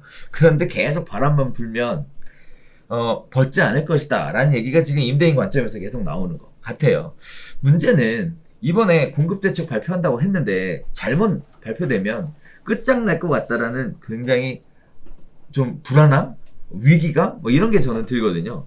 어떻게 보세요? 이건 부동산 가격 잡힐 때까지 대책을 내면 대책이 효과가 있는 거겠지. 인디안 기후제네. 비올 때까지 아니, 계속 정부의 대책은 그냥 기후제인 거야. 음. 60차 대책 나올 때까지 계속 내서 그때 가서 잡히면 드디어 해냈습니다. 시장은 다 없어지고 망가지고 가격은 지금 이미 이 가격이 여기까지 왔는데 이게 사실 어떻게 보면 정책 실패지. 그걸 인정하지 않는 게 문제지. 그리고 실드 치잖아. 유동성이 풍부한 시절에 이만큼 상승한 걸로 잡은 것도 잘한 거다. 뻔뻔하다. 자, 아무튼 그게 포인트는 아니죠. 지금 하고자 했던 얘기는. 자, 이게 결국은 조세 전가예요. 얘기하는 게. 그러니까. 조세 전가고 이게 되게 정책의 딜레마인데 1주택 양성. 그러니까 아까 앞서서 얘기했던 다양한 조세 정책이나 규제를 통해서 세대당 하나의 집만 가지세요. 내가 살 집만 가지세요. 그게 정입니다. 그렇지 않은 경우는 적폐입니다. 어떤 이런 프레임으로 자꾸 정책을 가져가고 있잖아요. 그 정책에 따라서 사실 지금 시장도 가고 있어요. 서울 수도권 시장은 그렇게 지금 가고 있거든요. 그래서 자가 점유율이 계속 높아지고 있어요. 자가 점유율. 그러니까 내 집에 내가 살고 있는 사람의 비율들이 되게 높아지고 있는 거지. 새 사는 사람들이 줄고 있어. 이게 심하다면 심화될수록 자가 점유율은 높아지고 새 얻을 수 있는 집은 줄어들 거예요. 그러니까 정책 방향대로 가는 거야. 그럼 어떻게 되겠어? 자가 점유율이 60%라는 얘기는 임대 물건이 100개라고 하면 60개는 내 집에 사는 거고 40개는 세입자가 사는 거잖아. 그렇죠. 70이 됐어. 그럼 30%만 남아. 그렇죠. 네, 30, 20 이렇게 되면 나는 이 동네에서 임대로 집을 구할래라고 하면 임대 매물은 20개 중에 골라야 되니까 없는 거지. 그렇죠. 그래서 임대는 내가 좋은 조건으로 물건이 줄면 줄수록 임대 수요가 계속 없어지고 그건 모르겠는데 있는 상황에서는 계속 임대 가격은 이렇게 불안할 수 있는 여지가 있는 상황으로 가는 거고요. 이제 그런 상황에서 임대인이 소유자가 그러니까 소유자한테 세금을 많이 두들기기 시작하고 결국 그러니까 임대 물건은 나도 임대 가서 살면서 내 집을 임대 놓고 나가는 1주택자의 물건도 있겠지만 그렇죠. 내 집은 살면서 임대를 하나 더 주는 사실 실질적으로 보면 이게 이제 민간 임대주택에 영향을 끼치는 거잖아요. 근데 그 사람한테 2개 이상 갖고 있으면 앞으로 세금을 더 많이 두들기겠다는 얘기는 이 집의 임대료는 내가 내야 될 보유세 그리고 보유세만 있는 게 아니에요. 임대 내니까 임대에 대한 사업소득세 내야 그렇죠. 돼요. 예, 이제 지금 이거 그러니까 임대료에 대한 소득세도 내야 되고 보유세도 내야 되고 그렇죠. 그 다음에 내가 이 집에 들어간 내 자본금이 있잖아요. 그거에 대한 캡처 게인, 그러니까 이자? 예, 임대 수익도 있어야 되는 거예요. 실질적인 나의 기대 이익도 요게 더해져야 되는데 세금이 늘어나니까 그거에 준해서 나도 임대료를 올릴 수밖에 없는 거지. 이제까지는 보증금이었다고 하면 보증금만으로는 그걸 낼 수가 없으니까 일부는 내가 이제 나라에 세금 내야 될 게 사업소득세며 아니면 보유세며 이게 많이 늘어나니까 네가 월세를 좀 줘야지 나는 여기를 임대할 수 있을 것 같아. 이런 형태로 자꾸 매물을 내놓을 수밖에 없다. 이게 조세 전가한 거죠. 이게 강화가 될 수밖에 없는 게 임차인은 집이 막 많으면 에이씨 그런 거 아닌 거 나는 그냥 올전세로 살래요. 올전세 물건 찾아가면 되는데 임대인들한테 보유세 강화는 동일하게 적용되거든. 그러니까 모든 임대인들이 다 그냥 월세 일부 받을 생각을 하면 나는 월세 주고 살아야 되는 상황이 생기는 거죠.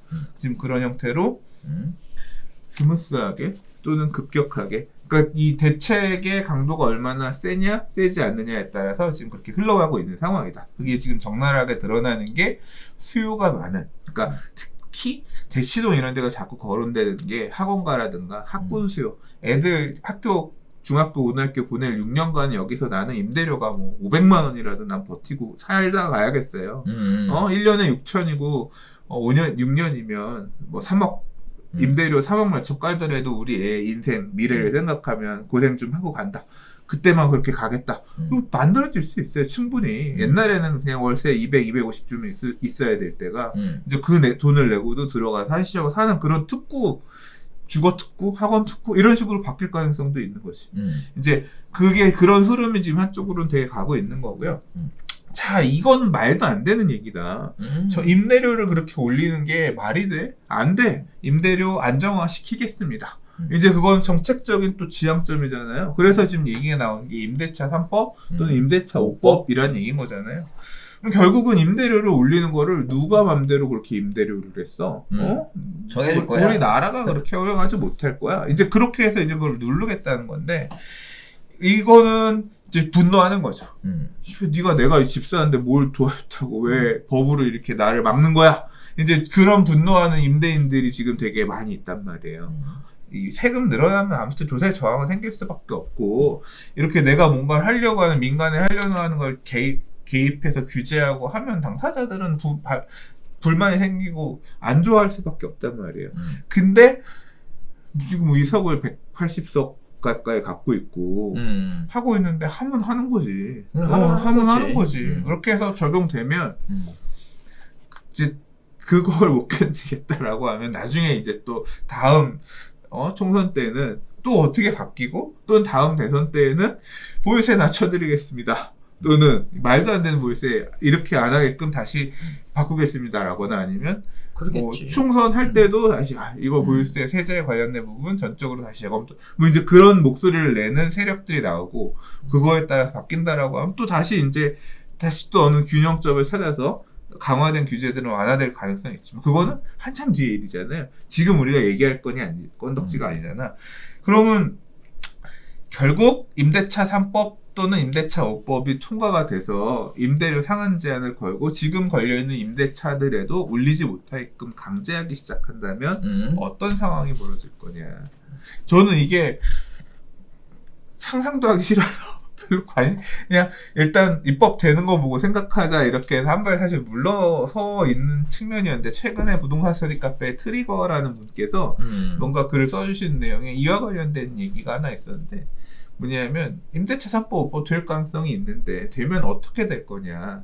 이거는 인천국제공항 그거 인국공 사태와 비슷한 상황이 될 거다라고 딱 얘기를 해주셨어요. 무슨 소리냐면 지금 사실 인천국제공항 사태 저는 잘 몰라요. 근데 그게 분노하는 부분이 뭐 계약직으로 있었던 사람이 갑자기 정규직으로 바뀌면서 정규직으로 계속 도전했던 사람들이 역차별 받으면서 뭐냐 제도가 뭐 이따위야 이제 그런 얘기가 그것 때문에 되게 분노를 했다고 하잖아요. 이거 마찬가지인 거죠. 기존의 임대차에 있던 사람들 같은 경우는 그냥 전세 5억에 살 수 있는 거야. 근데 그 옆집은 주인이 바뀌고 뭐가 바뀌면서 새로 들어오거나 뭐 이렇게 해서 가면 이 집 얻을 때는 10억에 들어가야 되는 거죠. 그러니까 시장이 여러 개가 생기는 거예요.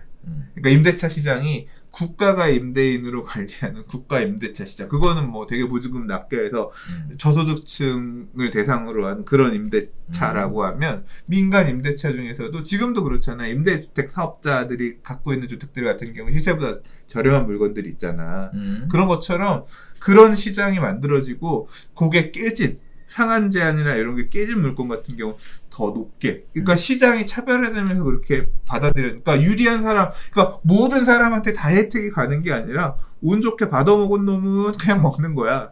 인국공 사태처럼 받아먹은 놈은 먹는 거고 못 받는 놈은 이게 나라냐 하면서 이제 그 분노가 반영되어 있는 임대인의 분노가 녹아있는 그 임대료를 지불하면서 어쩔 수 없이 거주해야 되는 이런 상황이 생기고 이게 어떻게 보면 싱가포르의 임대 시장이랑도 비슷한 것 같아요. 싱가포르도 그렇대요. 이제 국가에서 뭐 HDB인가 거기에서 공급한 주택 시장이랑 그냥 외국인들이 가서 거주할 수 있는 주택이 완전히 별개가 되어 있어서 임대료도 비교가 안 돼가 차이가 나니까 여러 개의 시장이 존재하는 거죠. 그렇게 가는 거네. 그런 거를 받아들여야 되는 시대로 가고 있다. 지금 제일 불안한 것 중에 하나가 이제 전월세 임대 매물이 줄어드는 것, 특히 전세 매물이 줄어드는 게 가장 큰 문제인 것 같은데 거기에 따라서 공급 대책 얘기가 나오면서 사실 이런 얘기 하나 하고 싶은 게 뭐냐면 최근에 며칠 동안 굉장히 핫 이슈 됐던 게 하나 있어요. 혹시 베네수엘라라고 베네수엘라? 네, 들어봤어요? 그러니까 뭐 베네수엘라 부동산이 뭐 어떻게 해가지고 안 좋다 뭐 그런 문서 돌아다니는 건 본 것 같아요. 아 그래요?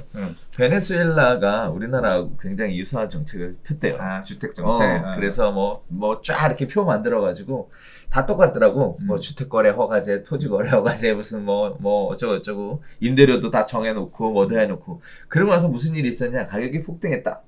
라는 얘기예요. 그러면서 지금 그 얘기가 회자가 된 게 뭐냐면 현재는 베네수엘라 집값이 마이너스 40% 폭락을 했답니다. 네.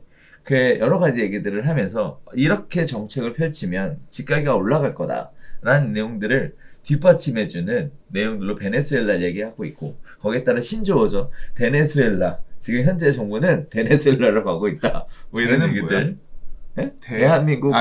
베네수엘라. 대한민국 베네수엘라의 합성어예요. 베네수엘라.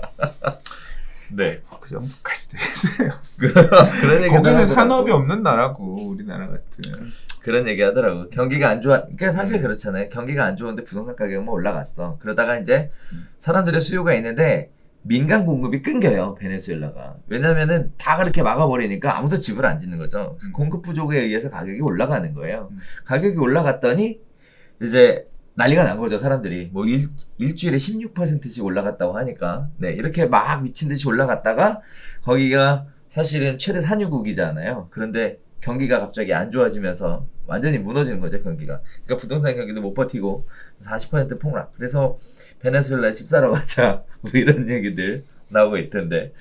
자, 아무튼, 이렇게 시장에 먼저 이런 식의 정책들을 펼쳐서 이런 식의 결과들을 보고 있는 데들이 있다고 한다면 똑같은 실수는 반복되지 않아야 되지 않을까라는 생각은 들면서 이번에 발표될 공급 대책에 더 관심을 가져보게 되겠습니다.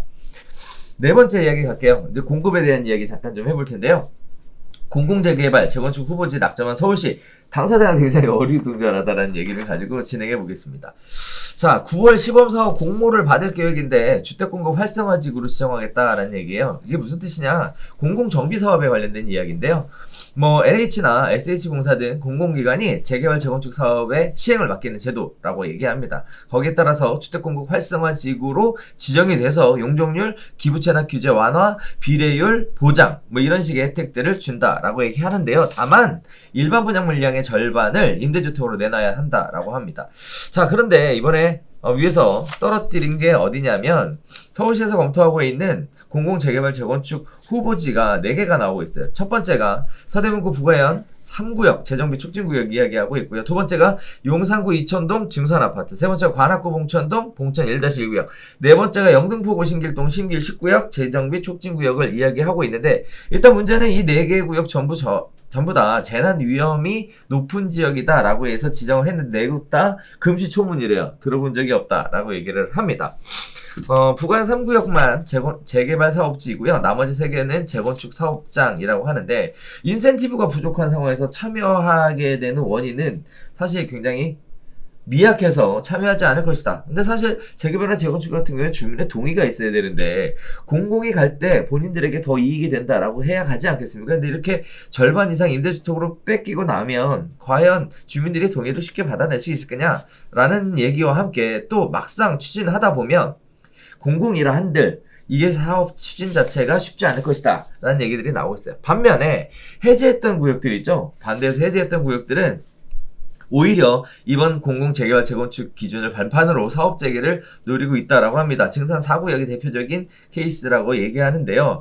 자, 보면 내용을 정리해보면 그렇습니다. 불과 얼마 전까지만 해도 뉴타운 재정비 촉진주고 재개발 사업 해제하라고 그렇게 난리들을 했죠. 그래서 무슨 뭐 했죠? 도시재생 뉴딜 사업 뭐 해서 가로주택 정비 사업 형태로 조그맣게 바꿔가겠다라고 얘기했는데 이제 공급 부족하다니까 공공이 나서갖고 재개발을 하겠다라는 얘기 아니냐라는 얘기들이 나오고 있고요. 또 동일 요건이 있는데 혜택이 없는데 사람들이 동의를 해줄까?에 대한 부분들도 이게 사실 그림으로는 공급하는 것 같지만 현실적으로 실효성은 굉장히 떨어지는 거 아니냐라는 얘기들이 굉장히 나오고 있어요. 뿐만 아니라 임대 아파트를 이렇게 절반으로 짓는 거 모르는 사람들이 원하는 방향이 아니죠. 이런 상황에서 과연 이게 실효성이 있겠냐라는 얘기인데 전문가로서 이거 이렇게 해도 되는 겁니까? 그러니까 이게 저는 이번 정권의 방향성이 그런 것 같아요. 그러니까 지금 사실 공급 대책도 자꾸 민간 활성화가 아니라 공공에서 자꾸 뭐 그린벨트 풀 거냐 안 풀 거냐가 자꾸 이슈가 되는 것도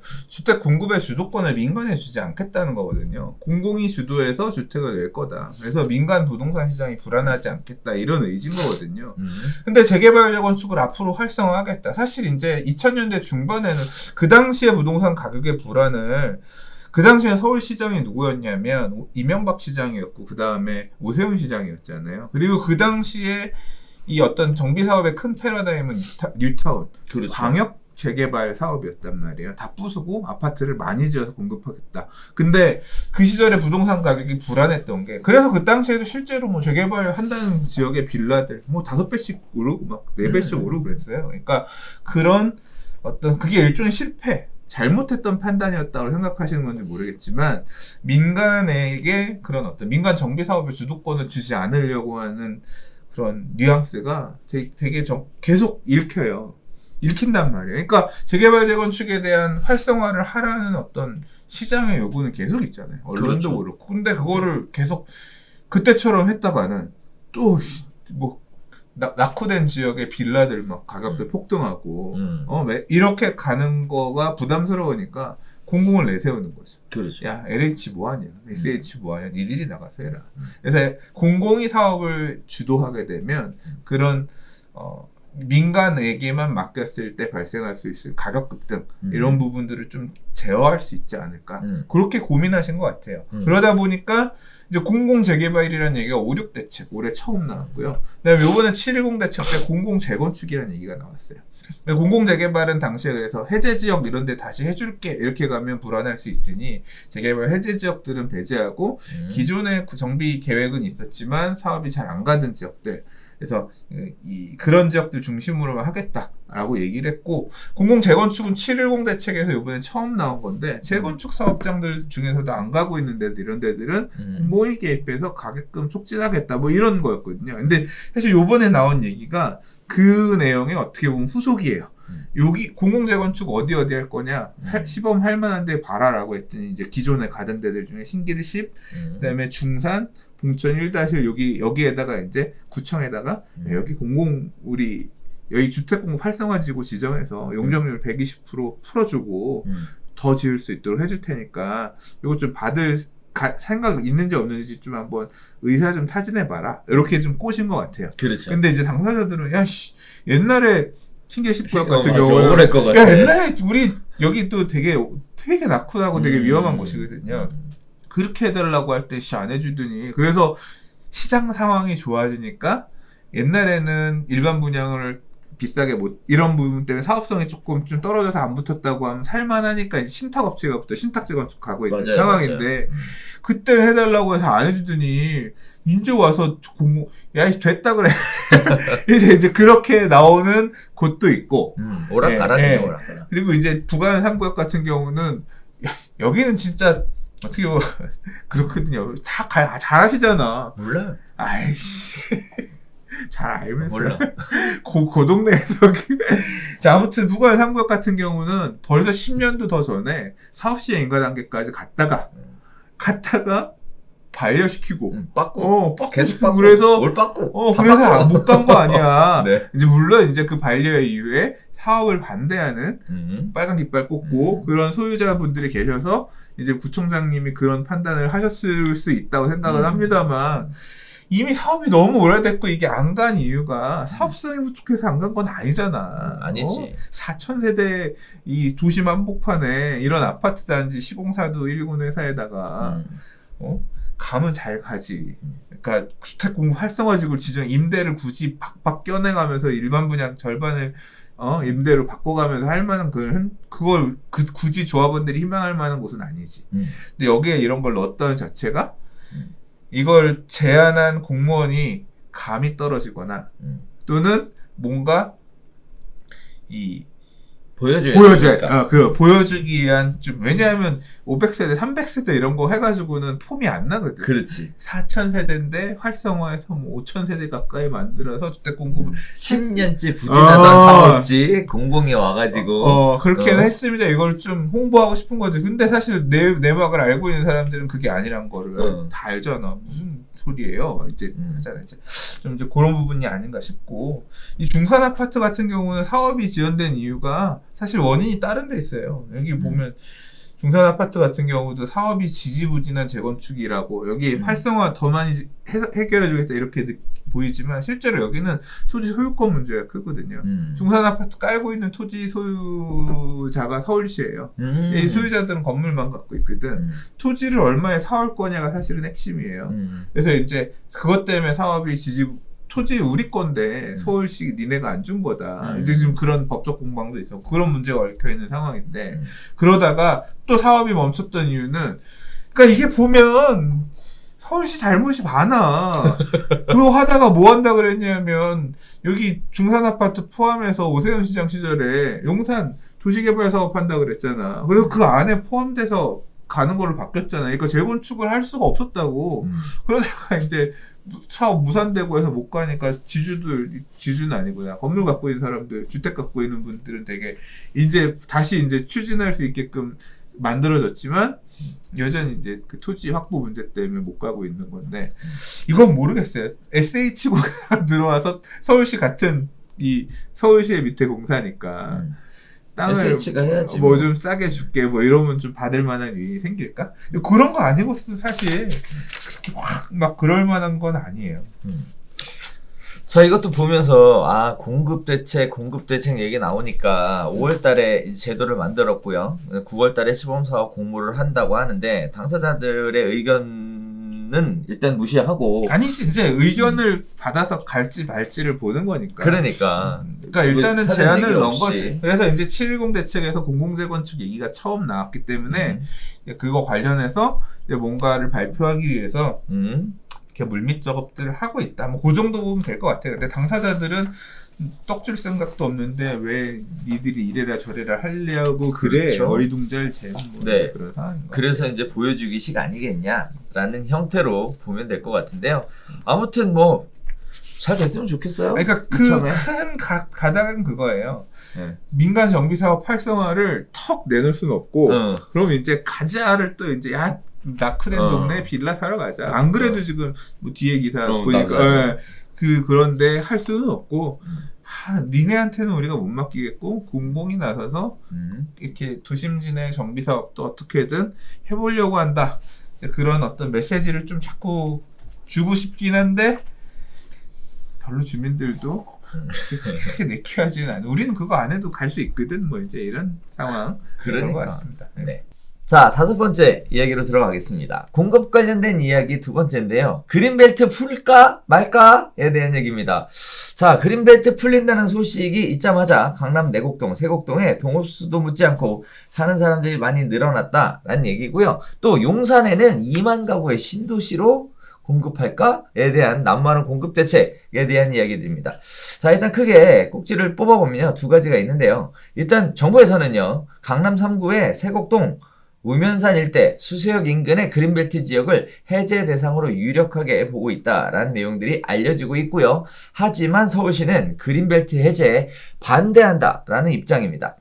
자, 이렇게 되면 어쨌든 그린벨트를 풀어서 공급하게 되면요. 1, 2년 안에 강남의 미니 신도시 공급 물량이 풀릴 수 있다는 관측이 제기가 되면서 최근 1, 2주간에 강남 세곡동과 서초구 내곡동 등에 위치한 아파트의 손바뀜이 활발하게 진행되고 있다라는 소식입니다. 거기에 따라 그린벨트가 해제되면 일대 새 아파트가 들어서게 되고 기존 구축단지의 집값도 오를 것이라는 기대감이 녹아 들어가서 거래가 활발하게 이루어지고 있다는 건데요. 문제는요. 강남 그린벨트 해제 시 이르면 내년 3기 신도시와 함께 사전 청약이 가능할 것으로 보여지고 있습니다. 실제 2009년 5월 보금자리 어쩌고저쩌고에 대한 내용 참고해 보시면 될 것 같고요.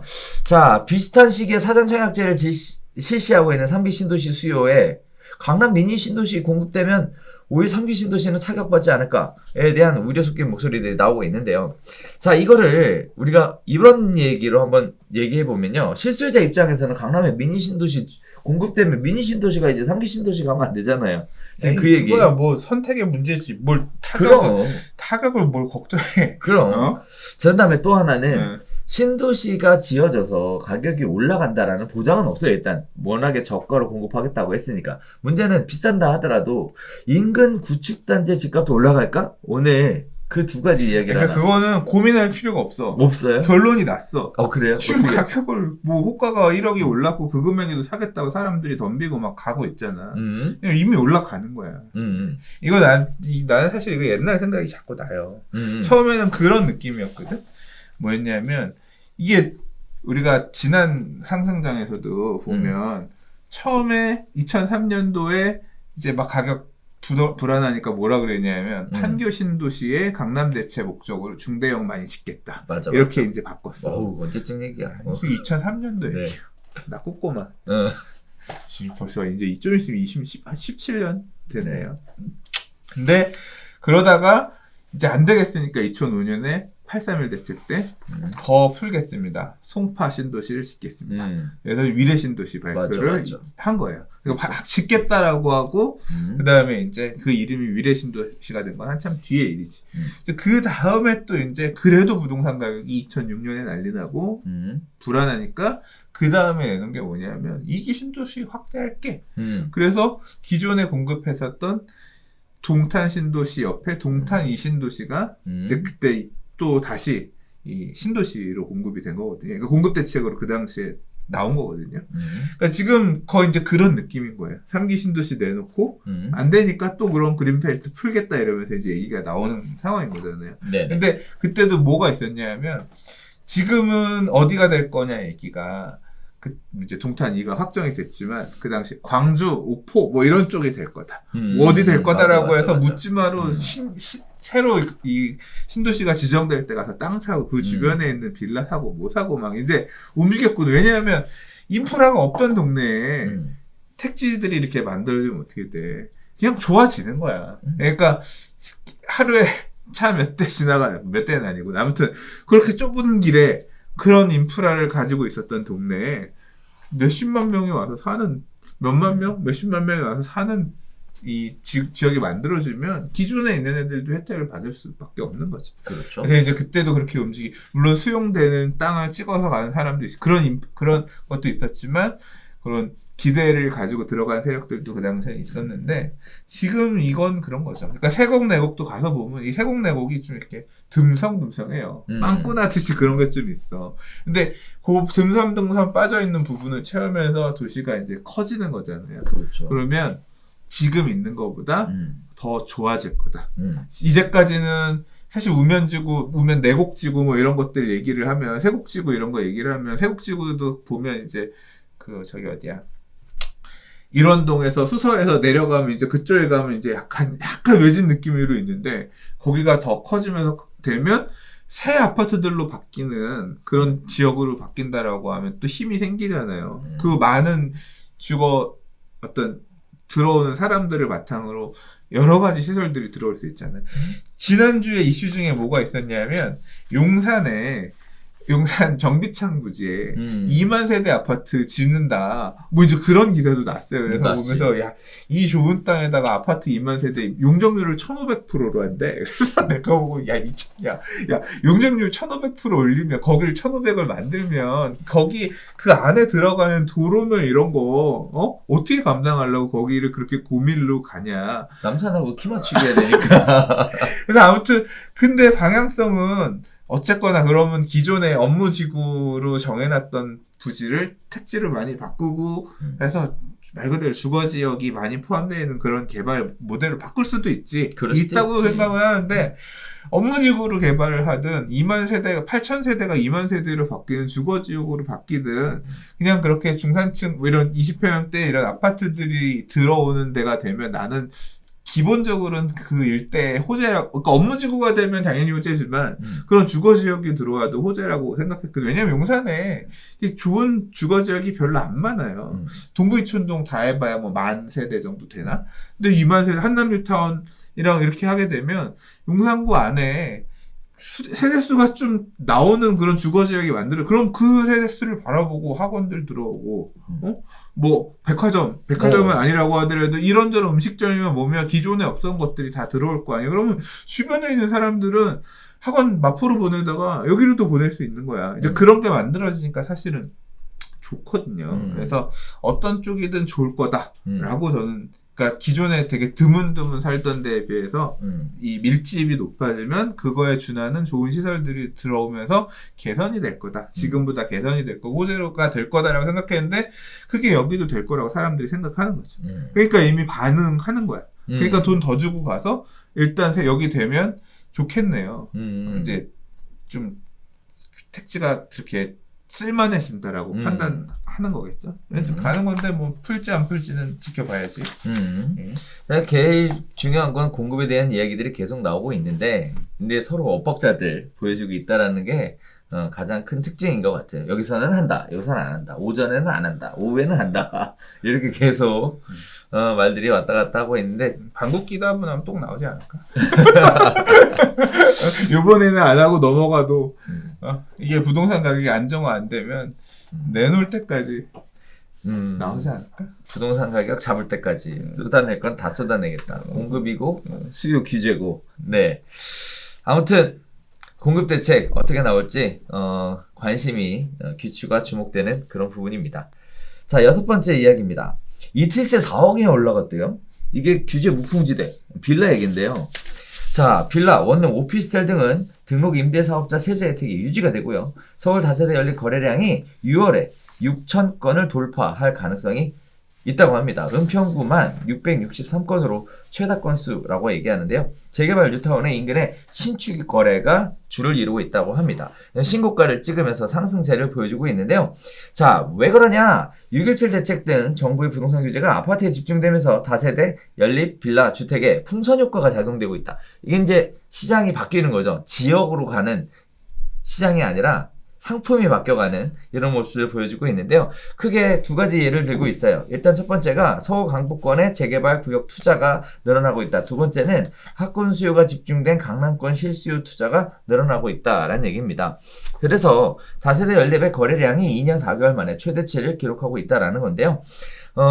지금 현재 은평구에서만 663건이고요. 서울시내 25개 자치구 중 가장 거래가 활발한 최근 재개발 구역과 뉴타운 인근 신축 빌라의 매수세가 몰리고 있다고 합니다. 목동과 강남권 등 이른바 우수학교, 학원과 인근 교육 수요가 몰리면서 거래가 늘어난 것으로 보여지고 있는데요. 이런 부분들은 연립 다세대 거래가 늘고 있는 부분들에 대해서 급등한 아파트 가격과 갭 메우기로 가격이 오를 것이다 라는 기대감과 정부에 잇따른 규제 사정권에서 벗어났다라는 점이 크게 작용하고 있다라고 얘기합니다. 그래서 세 가지 꼭지들을 이야기하고 있는데, 일단 첫 번째는요. 지난해 12.16 대책으로 15억 초과 소고가 주택 구입 시 주택 구입력 주택담보대출이 금지됐으나 대상은 아파트로 한정됐기 때문에 빌라는 상관이 없다라는 거죠.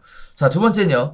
6.17 대책에 따라서 지난 10일부터 수도권 등 규제 지역에 3억 원이 넘는 아파트를 구입하면 전세 대출이 제한이 되거나 휴세지만 연립 다세대는 이 규정도 적용되지 않는다고 합니다. 자, 7, 10 대책에서도 빌라, 원룸, 오피스텔은요 등록 임대사업 제도를 지속적으로 유지하겠다라는 것도 호재로 작용했다라고 얘기하고 있는데요. 자, 이거 우리 사실 재개발 관련된 이야기들을 해왔고, 재개발 관련된 부분들에 대한 빌라 가격의 상승에 대한 얘기도 여러 번 거론을 했었던 부분인데 지금 굉장히 많이 올라가고 있는 모습들을 보여주고 있는 것 같아요. 제가 개인적으로 우려하는 건 뭐냐면, 빌라 가격, 다시 얘기하면 서민들 또는 주거 취약계층이 거주하고 있는 빌라 가격도 이렇게 너무 많이 올라가 버리면 이거 심각하게 걱정스러운데요. 일단은 여러 가지 관점에서 볼 수 있을 것 같아요. 규제 사각지대에서 빠져나간 빌라, 앞으로도 계속 이런 식의 관심을 받겠죠. 앞으로 대책이 안 나온다면. 자, 이런 부분들은 어떻게 지켜보는 게 맞을까요? 그러니까 이게 기사가 되게 자극적으로 썼잖아요. 이틀 동안 4억이 올랐다. 이게 4억이 올랐다. 10몇 억짜리예요. 12억 거래되고 16억 거래됐다고 하는데 이건 되게 자극적으로 타이틀을 뽑은 거지. 그렇지. 뭔가 있는 데에서 이렇게 거래 사례가 나온 걸 거 아니에요. 그러니까 일반적인 빌라로 얘기하면 안 돼, 이거는. 근데 이제 앞에 내용은 그렇게 써놓고 뒤에 내용은 이제 뭐 3억, 그러니까 말 그대로 중저가 가격대에 있는 빌라 얘기잖아요. 그렇죠.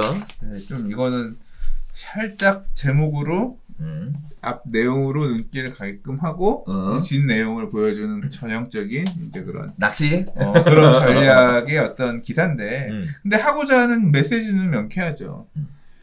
그리고 그런 흐름이 있는 것도 같고 그러니까 빌라 두들기라 이거 아니야. 빌라 때리라고? 야 쟤네는 왜 규제에서 다 빠져나갔어. 빼줘. 이것도 가격 불안하고 저쪽으로 가서 특이 세력들이 장난치고 있다. 그러니까 조져라. 이제 이런 뉘앙스에 쓴 거죠. 저 개인적으로 좀 그런 게 뭐냐면 통상적으로 연립이나 빌라, 다세대 이런 경우에는 개발 호재가 있기 전에는 가격 상승을 하기가 사실상 쉽지 않잖아요. 아니야. 내가 경험적으로 보면 빌라 다세대도 올라요. 올라요. 오르지, 네. 오르기는. 왜냐하면 기본 이게 돈의 가치가 계속 빠지고 있기 때문에 옛날에 2억 하다 계속 2억 전세 아니라 전세도 오르고 그러니까 전세가 매매가를 밀어 올리면서 올리기도 하고 빌라도 올라. 다만 이제 투자처럼 그렇게 많이 관심을 갖고 보지 않았던 이유는 뭐냐면 아파트는 저기 가는데 빌라는 천천히 상대적으로 조금 가니까 그래서 상대적으로 이제 연립주택이나 빌라는 투자처를 이렇게 선호하지 않았다. 기왕이면 그 돈을 묶을 거면 그러니까 항상 지금처럼 아파트 가고 나서 뒤에 가서 쫓아오니까 후행하니까 그랬던 그렇죠. 거고 근데 그럼 지금 여기 늘어난 이 거래량이라든가 가격이라든가 이걸 뭘 봐야 되냐 저는 공공재개발이 불을 지핀 부분이 되게 크다고 생각해요. 공공재개발 하겠다라고 하면 가서 뭐 사냐면 빌라 사거든. 그래. 그러니까 거래량이 늘어나는 거야. 은평구, 우리 동네도 낡았어요. 은평구 이런 데 얘기가 나오는 게 재개발 구역들 원래 많잖아요. 여기 낡은 동네인데 우리도 재개발할 거야. 공공재개발 할 가능성이 있어. 빌라 이거 사면 재개발로 지어지는 LH 아파트 한 채 받을 거야. 나중에 사면 제약이 많은데 지금 사면 사업 시작 초기 단계니까 될 거야. 물론 안 돼. 재개발이고 뭐고 없는 동네지만 그렇게 설명해서 팔면 재개발 하자 가서 하면 이제 이게 사실 2000년대 중후반을 주름 잡았던 다 재개발될 거야 라고 해서 업체들이 빌라 팔아먹었던 어떤 큰 테마거든요. 이제 이게 이제 많이 여기저기서 되고 있다라고도 볼 수 있고 실제로도 이제 안 되니까 늦은 말에는 청약이나 뭐 이런 걸로도 안 될 것 같으니까 이거라도 사자 가는 수요들이 그렇게 가는 것도 있는 것 같고 한편으로는 아파트는 저만큼 올랐는데 이 동네 빌라는 상대적으로 너무 안 오른 거 아니야? 그냥 살 거면 이것도 어떻게 좀 움직여보자. 그리고 빌라나 연립주택은 아파트랑 달리 공시 가격이 되게 낮아요. 그래서 이거 연락 붙여봐야 중부세 별로 이렇게 문제가 안 되는 경우가 많아. 빌라 뭐 공시 가격 1억, 뭐 7천만 원, 9천만 원, 1억 2천, 뭐 1억 5천. 그래서 이게 실제로 세부담이 별로 크지 않은 사례들이 많다 보니까 이제 그런 거를 틈새라고 생각하는 세력들이 가서 이런 것들을 이제 사재기 하듯이 모으는 사례도 없잖아 있을 거라고 생각은 하거든요. 뭐 아무튼 이게 문제다라고 생각하면 또는 이제 이런 언론 보도가 계속 이어지면서 거래량이 되게 급증한다든가 또는 가격 흐름도 되게 급등하는 그런 모습 보이면 추가 규제 들어올 가능성이 있겠죠. 자, 빌라 가격도 이렇게 상승하면 이 서민들이 갈 곳은 어떻게 하느냐? 나도 모르겠는데. 빌라 전세도 오를까? 오르고 있어 네. 지금. 네, 제 주변에 아시는 분들 이번에 또 아파트 올라가니까 전세도 다 올라가서 어떻게 해야 되냐 하길래 어떻게 해요? 뭐 올려주라고 했고 그리고 또 빌라도 똑같아요. 규모가 작아서 그렇지 반전세 형태로 올려달라고 한대요. 그래서 개인적으로는 좀 안타깝더라고요. 애가 많아. 뭘 어떻게 못해. 기본적으로 지출이 많아서 뭘 어떻게 할 수가 없더라고요. 그런 부분들이 자녀를 더 출산하는 데 있어서 제약으로도 오게 되는 것 같고 하여튼 옆에서 지켜보면 안타까워서 그래서 좀 걱정된다 이렇게 말씀을 드렸는데 아무튼 참 그렇습니다. 네. 뭐라고 말을 못해. 네. 뭐라고 말을 못하겠어요. 내가 어떻게 할 수 있는 게 아니야. 어떻게 하라고 얘기할 수 있는 부분도 아니야. 그러니까. 자, 7번째 마지막 이야기입니다. 공급이 부족한데 분상제 재건축 36,000가구가 후분양으로 지금 급히 전환되고 있는 모습들입니다. 대표적으로 원베일리나 둔촌주공이 3년 후 후분양으로 가닥을 잡고 있는 가운데 일단 유예기간 동안 정비사업 일반 분양이 1만 가구도 안 되고요. 다수 정비사업장 후분양으로 돌아가고 있는 상황에서 공급만 더 늦어지고 있다라는 이야기들이 나옵니다. 정부는 핵심 공급 방안 놔두고 변동만 올리고 있다라는 얘기들을 하고 있는데 과연 무슨 얘기인지 한번 보겠습니다. 자, 전반적으로 정비사업장의 민간택지 분양가 상한제 유예 만료 기간이 2주 앞으로 다가온 가운데 서울에서 추진 중인 36,000여 가구 규모의 재개발 재건축 사업장들이 후분양으로 방향을 전환했다라는 얘기입니다. 자, 내용은 그래요. 국토교통부가 지난해 10월 분양가 상한제를 하고 거기에 따라 6개월의 유예 기간을 주고 코로나 때문에 코로나 확산을 고려해서 유예 기간을 3개월 추가 연장을 해줬습니다. 거기에 따라 10월 29일 기준 관리처분 계획 인가 단계를 거친 재개발 재건축 정비사업장들은 이번 달 28일까지 관할구청에 입주자 모집 공고를 신청하면 분양가 상한제 적용을 받지 않는 상황인데요. 반대로 29일 이후에 신청하면 분양가 상한제, 분상제 적용을 받는다는 얘기죠. 그런데 문제는요. 상한제 적용을 피할 수 있는 단지임에도 불구하고 3년 후에 후분양하겠다는 얘기들이 나오고 있습니다. 이유는요. 둔촌주공 재건축이 가장 큰 도마에 올라가고 있는 내용인데요. 조합에서는 3.3제곱미터 분양가를 3,550만원으로 정했는데 HUG는 일반 분양가로 3.3제곱미터당 2,978만원을 제시하면서 입장 차이가 좁혀지지 않자 결국 조합원들은 반발이 거세지면서 울며 겨자 먹기로 후분양이 거론되고 있는 상황이라고 합니다. 총 12,032가구의 엄청나게 큰 대규모 단지임에도 불구하고 이렇게 후분양으로 전환이 되면 공급에 차질이 생길 수밖에 없는데요. 내용을 또 들어보면 이런 얘기도 나와요. 여러 곳에 감정평가를 의뢰한 결과 아무리 못해도 제곱미터당 5,300만원 돼야 한다. 라는 자문을 얻었지만 HUG가 깜깜이식 분양가를 고집하고 있어 결국은 믿져야 본전 아니겠냐는 생각으로 후분양을 준비 중이라고 얘기합니다. 거기에 따라서 이달 8월 말에 후분양 신청에 들어갈 것이다 라고 이야기하고 있는데요. 이와 같이 레미안 원베일리 자체도 통매각을 추진하다가 최근 HUG가 이 일반 분양가를 3.3제곱미터당 4,900만원으로 조합 측은 3.3제곱미터당 5,300만원으로 이렇게 주장하면서 결국 갭이 메워지지 않아서 후분양 쪽으로 가닥을 잡아가고 있는 모습들 보여주고 있는데요.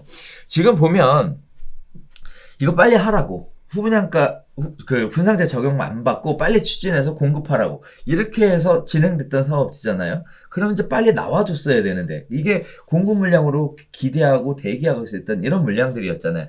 그런데 이게 결국은 협상 결렬로 인해서 후분양으로 가면 이 공급에 크게 차질이 생기는 거고 그렇게 되면 빠른 추진을 하겠다라고 얘기하는 분상제 이야기가 아무 의미 없어지는 거고요.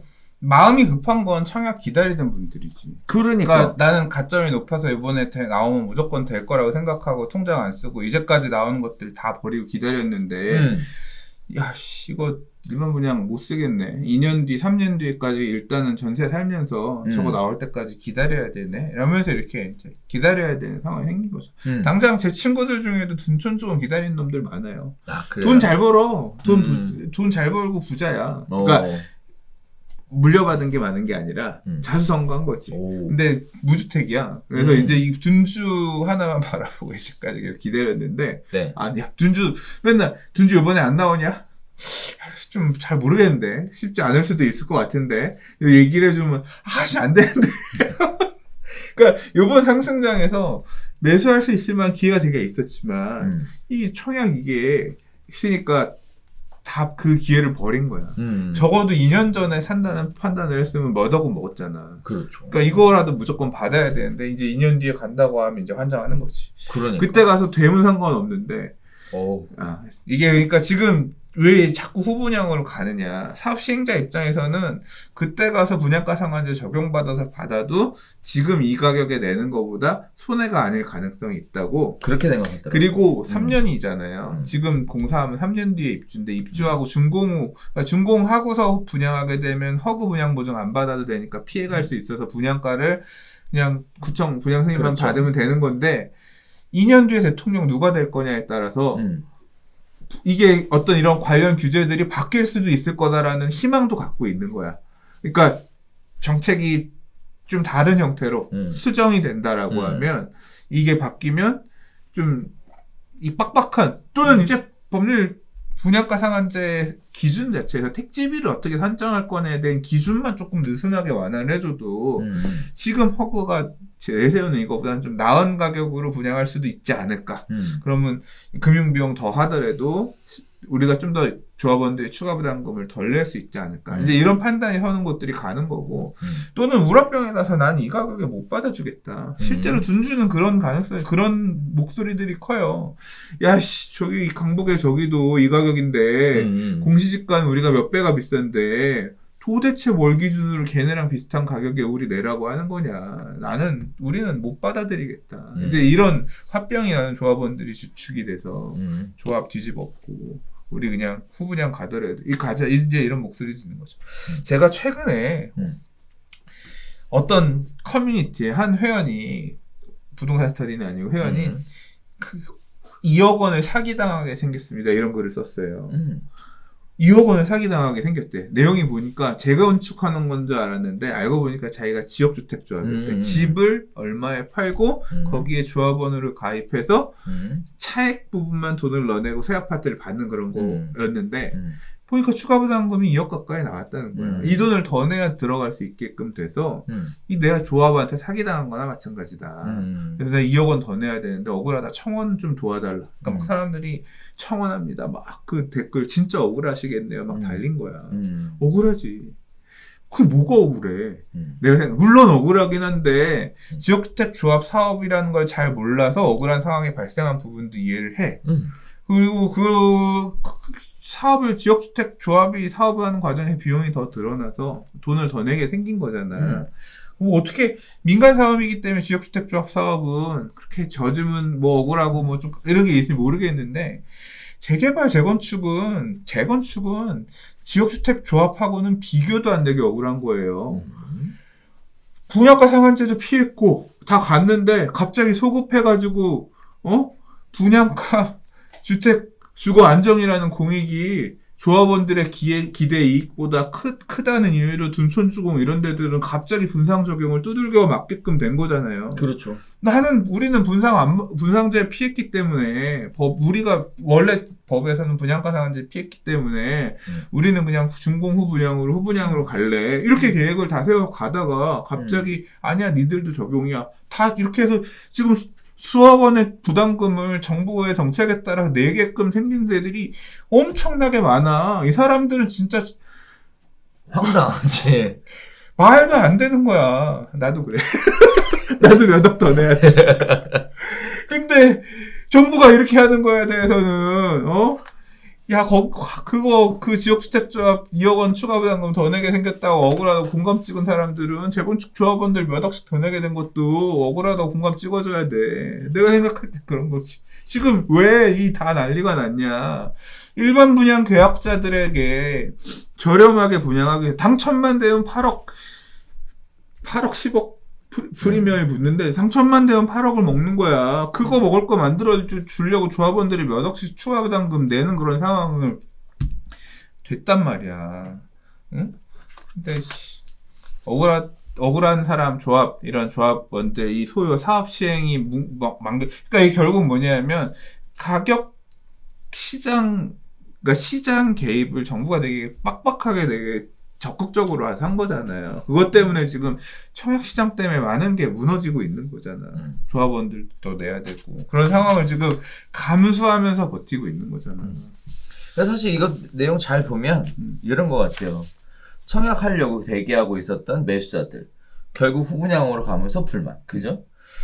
조합원들. 결국은 분양가 상한제 피하게 해준다 그래서 자기 딴에는 열심히 서둘러서 진행해 왔더니 결국은 HUG가 발목 꽉 우리 이거 별별스타 할 때 했거든. HUG가 발목을 잡을 것이다. 과연 그걸 통과시켜 주겠느냐 라는 얘기했는데 결국은 잡혔죠. 그래서 결국은 조합원들도 불만. 도대체 이 게임에서 해피한 사람은 누군가? 이거 참 많은 사람들이 모두가 불만이 해피한 사람은 있어. 이거 일반 분양 싸게 받는 사람. 나중에 그 몇몇은 해피해. 나중에 가서 그렇지. 그 몇몇을 위해 이제 이 이게 모든 준공후 사람들이- 분양으로 가서 분양가 상한제 적용되면 어떤 기가 막힌 상황이 발생하냐면요. 준공후 분양이니까 다 짓고 나서 후 분양하잖아. 그렇죠. 이 분양가가 얼마냐면 예를 들어서 막 지금 얘기하는 것처럼 지금 2,900 얼마에 둔주를 분양하려고 했잖아. 분상 적용했더니 2,900 얼마가 만약에 나왔어. 그러면 30평대 분양가가 뭐 9억 정도 하는 거잖아요. 근데 입주할 때 가보니까 전세는 14억이야. 근데 분양가는 9억이야. 그렇지. 중고 분양이니까 다 지어졌잖아. 그렇지. 분양에 9억에 분양 받아서 14억에 전세 놓으면 되는 것이. 물론 이게 분양가 상한제 주택은 거주 의무 이런 게 붙기 때문에 전세 못 놓지만 그것만 딱 채우고 전세만 놔도 그 상황이 만들어지는 거야. 이게 시장 왜곡이지. 말도 안 되는 시장 왜곡이지. 그걸 정부가 주장하고 있는 거지. 그러니까요. 그래서 정책을 지금 잘못 써가지고 모두가 불만인 이런 상황들이 만들어져 가고 있고, 그리고 뭐 소장님 얘기하셨던 대로 나중에 분양받은 사람이 말 그대로 그놈이 다 먹는 거야. 그 사람들 먹을 거 만들어주기 위해 오랫동안 무주택으로 있으면서 고생한 거에 대해서 이게 무주택도 이것도 그러니까 계속 뭐냐면 아까 난 인천국제공원 사태가 계속 그게 자꾸 오버립이 되는 게 혜택을 받는 소수는 자꾸 나와. 배려를 해주기 위해서. 걔네는 해피해. 나머지 그걸 받아먹지 못한 나머지들은 계속 불행하다니까. 마치 그런 거야. 너는 혜택을 줄게. 받아먹은 놈은 계속 그런 우리는 노력하겠습니다. 받아먹은 놈들은 해피해. 거기에서 빠져있는 사람들은 황당하지. 다 못 받고 제일 불행한 사람 걸로 남아있게 되는 거라니까요. 이게 청약 정책이 이것만 이런 게 아니에요. 지금 이번에 생애 최초 물량들 확보하고 이런 것 때문에 공공 물량도 보면 되게 황당해요. 공공주택이 옛날 같은 경우는 보면 특별공급 이런 게 별로 없어서 그냥 청약가 좀 오랫동안 청약통장 많이 부었던 순으로 받아갔잖아요. 근데 요새는 특별공급 물량이 80%? 85% 늘어난대나?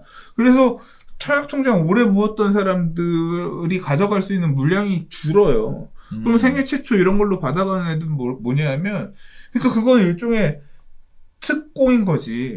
그거에 혜택 있는 애들이 나오면서 결국 뭐냐면 물량은 정해져 있는데 혜택 받은 놈은 먼저 받아먹고 못 받은 애는 배제되고 그게 계속 반복되는 거야. 그러니까 참. 그거 어떻게? 어? 어떻게? 몰라.